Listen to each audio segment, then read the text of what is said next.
नमस्कार दोस्तों, आपका स्वागत है। आज जो हम कहानी देखने वाले हैं दोस्तों, डॉक्टर ब्रायन विच जी के केस में से हमने इसको लिया है। कुछ ऐसी कहानियाँ जो आज की जो कहानियाँ थोड़ी सी अजीब टाइप की आपको भी लगेगी और मुझे भी जब मैंने पहली बार पढ़ी थी वो लगी थी। और पहले भी मैंने आपके साथ ये शेयर की थी कुछ 1-1.5 साल पहले, लेकिन सारी लोग सारी वीडियोज़ नहीं देखते, इसलिए मैंने यही सोचा कि कुछ ऐसी बात है जो हमें बहुत कुछ सिखा सकती है, इसको हम देखने की फिर से कोशिश करें, क्योंकि ताकि जो नए लोग जुड़े हैं उनको ये सारी चीज़ों का ज्ञान मिले। एक कहानी एक ऐसी महिला की है, डॉक्टर ब्रायन विच जी को वो जब मिली थी तब उसने कुछ इस तरीके से बातें कही थी। उसने अपनी आप भी थी उनको सुनाई थी। वो थेरेपी वगैरह करने के लिए तो वहाँ पर नहीं आई थी, लेकिन इसने अपना अनुभव, निजी एक अनुभव उनको कहा। सच में बहुत कुछ सिखाने वाला मुझे लगा। उसने ये कहा कि उसका और हस्बैंड का प्यार हुआ था और उन्होंने शादी की थी दोनों ने, और उसके बाद जब ये चाह रही थी कि मैं माँ बनूँ तब बहुत ज़्यादा प्रॉब्लम्स उनके सामने आ रहे थे। बहुत सालों तक उसको कोई भी संतान नहीं थी। बाद में इन्होंने डॉक्टर से ट्रीटमेंट वगैरह करने की कोशिश करी, उसमें भी कुछ साल चले गए दोस्तों, फिर भी वो उसको कोई भी संतान नहीं हो रही थी। और बाद में इन्होंने ऐसी इसी तरीके से सोचा था कि एक थोड़ा हम समय वेट करेंगे, उसके बाद हम आशा ही छोड़ देंगे, रहने दो, नहीं तो नहीं, हमें नहीं होता हो रहा इस जीवन में तो कोई भी बात नहीं है। ऐसे उस तरीके से उन्होंने अपने मन की तैयारी की थी। और क्या हुआ दोस्तों, उसी समय में उसने मैनी लाइव्स और मैनी मास्टर्स, ये जो किताब है डॉक्टर ब्रायन विच जी की, उसको पढ़ा।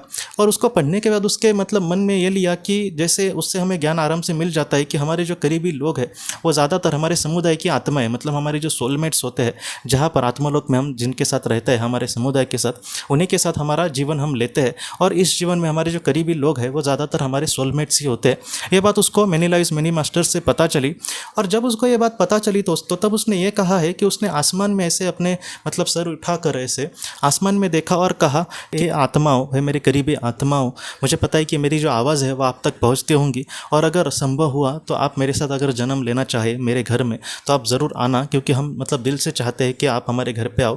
हमसे जितना हो सके हम आपको अच्छी एक परवरिश देकर एक अच्छे इंसान बनाने की ज़रूर कोशिश करेंगे, जो भी चीज़ें हमारे हाथ में है। लेकिन आपके सामने अगर एक ऐसा रास्ता आता है या फिर आपको अगर संभव हुआ तो इस तरीके से आप हमारे घर पे जन्म ले सकते हैं। तो इस तरीके से उसने दिल से प्रार्थना की दोस्तों, और कुछ दिनों के बाद ही उसको ये पता चला कि वह अब गर्भवती थी।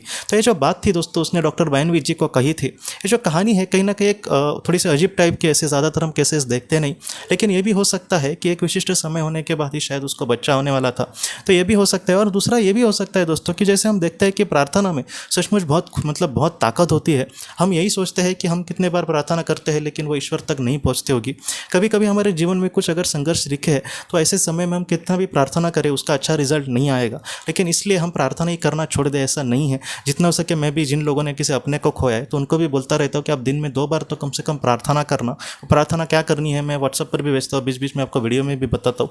वो जो प्रार्थना चाहे तो इसमें मैं लिंक में डिस्क्रिप्शन में नीचे देता हूँ, आप ज़रूर दिल से प्रार्थना करना दोस्तों। प्रार्थना जो है वो हमें बहुत कुछ दे सकती है, या फिर हमें बहुत कुछ हमारे अंदर से हमें मजबूत भी बनाने की कोशिश कर सकते हैं। इसलिए अगर हम दिल से प्रार्थना करेंगे तो वो ईश्वर तक, सर्वशक्तिमान ईश्वर तक, बड़े बड़े मास्टर्स तक, हमारे करीबी लोगों तक वो ज़रूर पहुँचेगी। इसलिए आप दिल से प्रार्थना करना। हो सकता है कि इस महिला के जैसे हमें भी एक बहुत बड़ा चमत्कार, हम जिस भी दुख में होंगे उस जैसे नहीं, लेकिन हम भी किसी और दुख में होंगे तो इसका जो फल है या फिर उस दुख से हमें बाहर निकालने के लिए वो प्रार्थना हो सकता है कि हमें मदद करे दोस्तों। तो आप ज़रूर दिल से प्रार्थना दिन में 2 बार तो ज़रूर करने की कोशिश करना, या फिर किसी के पास वक्त ही ना हो तो एक बार भी आप करेंगे तो भी चलेगा, लेकिन आप ज़रूर करने की कोशिश करें दोस्तों।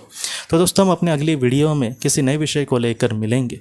तब तक आप अपने परिवार का ख्याल रखना। आपका बहुत बहुत धन्यवाद।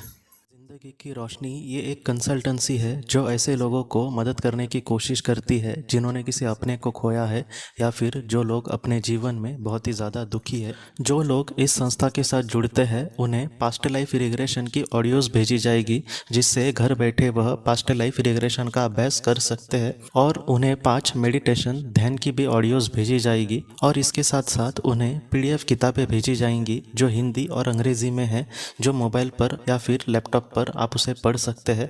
और 10 ऑडियो बुक्स भी आपको भेजी जाएंगी। तो दोस्तों, अगर आप इस संस्था के साथ जुड़ना चाहते हैं तो कृपया इस नंबर पे व्हाट्सएप मैसेज करें। आपका बहुत बहुत धन्यवाद।